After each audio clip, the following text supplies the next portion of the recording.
მალევე დაბადების შემდგომ, თუ სამედიცინო მდგომარეობები ამას არ კრძალავს. ყოველი კვება იწყება ერთი მკერდით და მისი სრულად დაცლის შემდეგ უნდა შევთავაზოთ მეორე, შემდეგ კვებაზე კი ვიწყებთ იმ მკერდით, რომელიც ბოლოს შესთავაზეთ და ასე შემდეგ.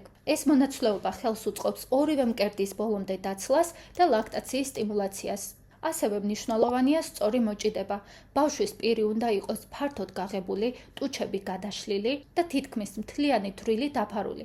კვება უნდა იყოს უმტკივნეულო დედისთვის, წინააღმდეგ შემთხვევაში უსიამოვნო გამოცდილება ამცირებს ეფექტურ ლაქტაციას. რძის წარმოქმნა სრულად ყალიბდება პირველად მშობიარობისას 3-4 დღეში და უფრო ადრე მრავალშვილიანი დედების შემთხვევაში. ბავშვის დრილზე სწორი მოჭიდება და ხშირი კვება ხელს უწყობს ლაქტაციის გაუმჯობესებას.